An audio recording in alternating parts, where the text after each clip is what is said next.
Hello students, welcome to Kishore academy. இன்றைக்கி என்ன பார்க்க போகிறோன்னா, 6th ஸ்டாண்டர்ட் மேக்ஸ் டேர்ம் 1ல் உள்ள எக்ஸாம்பிள் 1.11 பார்க்க போகிறோம். கொஸ்டின் பாருங்கள். சிம்ப்ளிஃபை 20 + 8 × 2 + 6 × 3 - 10/5.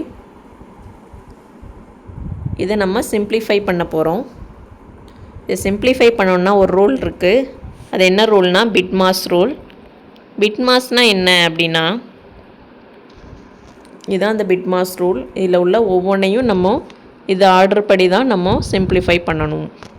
ஃபஸ்ட்டு பீன்னு இருக்கா. பீன்னா என்னதுன்னா ப்ராக்கெட். ப்ராக்கெட்டில் என்ன நம்பர் இருக்கோ அந்த நம்பரை ஃபஸ்ட்டு சிம்ப்ளிஃபை பண்ணுறது தான் இந்த பி. நெக்ஸ்ட் ஐனா இண்டிசைஸ். இண்டிசைஸ் இப்போ உங்களுக்கு தேவையில்லை. இது உங்களுக்கு பவரில் இருக்க மாதிரி இருக்கும். 2² அந்த மாதிரி வரும்.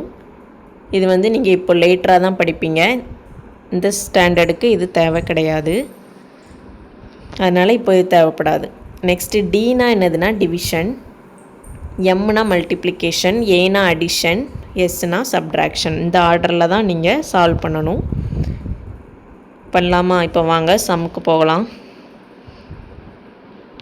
ஃபஸ்ட்டு என்ன பண்ணணும், ப்ராக்கெட்டில் இருக்கிறத ஃபஸ்ட்டு சால்வ் பண்ணணும். ஃபஸ்ட்டு எடுத்தோடனே பெரிய ப்ராக்கெட் பார்க்கக்கூடாது. சின்ன ப்ராக்கெட்டை தான் ஃபஸ்ட்டு சால்வ் பண்ணணும். இதில் சின்ன ப்ராக்கெட் என்னதெல்லாம் இருக்குன்னா, 6 × 3 10/5. இதில் ஃபஸ்ட்டு என்னது பண்ணணுன்னா, பிட்மாஸில் ஃபஸ்ட்டு என்னது தான் டிவிஷன் முடிச்சுட்டு தான் மல்டிப்ளிகேஷன் போகணும். அதனால் டிவிஷன் முடிச்சுட்டு நெக்ஸ்ட்டு மல்டிப்ளை பண்ணணும். அடுத்த ஸ்டெப் பாருங்கள். ஃபஸ்ட்டு இருக்கிறது அப்படி நீங்கள் எழுதிக்கணும். 20 + 8 × 2 + 6 × 3 அது வரை எழுதிக்கலாம். இப்போ நம்ம இதை மட்டும் தானே சால்வ் பண்ண போகிறோம். அதனால் மற்றதை எதுவுமே சேஞ்ச் பண்ணவே வேண்டாம். இப்போ 10 5ஆல் டிவைட் பண்ணிடுங்க. 1 5 is 5, 2 5s are 10. அப்போ ஆன்சர் என்னது 2 வந்துருச்சா? இப்போ இந்த ப்ராக்கெட்டே உங்களுக்கு க்ளோஸ் ஆயிரும். நெக்ஸ்ட்டு என்னது பண்ணணும், ப்ராக்கெட்டில் உள்ள மல்டிப்ளிகேஷன் பண்ண போகிறோம். இந்த ஸ்டெப் அப்படி எழுதிக்கலாம். எழுதிட்டு இந்த 6 × 3 இப்போது நம்ம சால்வ் பண்ண போகிறோம். 6 × 3 என்னது, 6 3s are 18.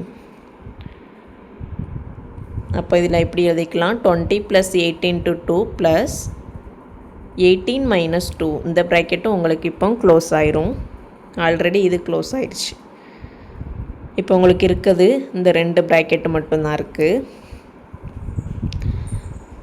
அப்போ 18 - 2. நெக்ஸ்ட்டு என்ன பண்ணணும், ப்ராக்கெட்டை தான் பார்க்கணும்.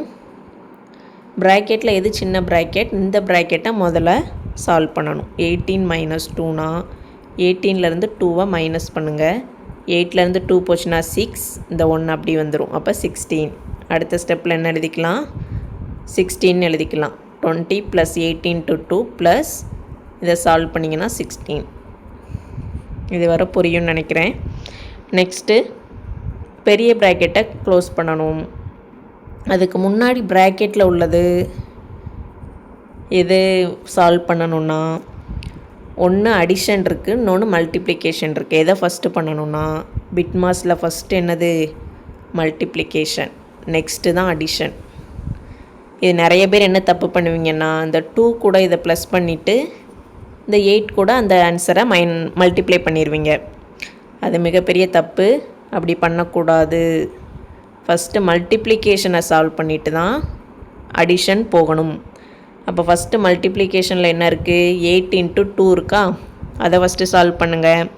16, 8 2s are 16 + 16. லாஸ்ட்டு தான் இந்த அடிஷனை நம்ம பண்ண போகிறோம். இப்போ 16 + 16 ஆயிடுச்சு. இப்போ இந்த ப்ராக்கெட்டில் உள்ளதை சால்வ் பண்ணிட்டீங்கன்னா அந்த ப்ராக்கெட் உங்களுக்கு க்ளோஸ் ஆயிரும். 16 + 16 எத்தனை, 16. 6 + 6 12. 12க்கு 2 பேலன்ஸ் 1, 1 2 3 32. இப்போ இந்த ப்ராக்கெட்டும் உங்களுக்கு க்ளோஸ் ஆயிடுச்சு. ஒவ்வொரு ப்ராக்கெட்டாக எப்படி உங்களுக்கு கேன்சல் ஆகுதுன்னு பாருங்கள். லாஸ்ட்டு 20 + 32. இது ரெண்டையும் ப்ளஸ் பண்ணிங்கன்னா 0 + 2 2, 2 + 3 5. ஆன்சர் என்னது? 52. எவ்வளோ பெரிய சம்மிலருந்து ஆன்சர் உங்களுக்கு எப்படி சின்னதாக வந்திருக்குன்னு பாருங்கள். இதுதான் உங்களுக்கு சிம்பிளிஃபை. இதே மாதிரி நிறைய சம் ஒர்க் அவுட் பண்ணி பாருங்கள். ஈஸியாக தான் இருக்கும். இதே மாதிரி ஹையர் கிளாஸ் வர உங்களுக்கு வரும். அதனால் பேசிக்லேருந்தே நல்லா நிறைய சம் ஒர்க் அவுட் பண்ணி பார்த்தா தான் உங்களுக்கு இந்த ப்ளஸ் மைனஸ் டிவிஷன் எல்லாமே கரெக்டாக வரும். Thank you students.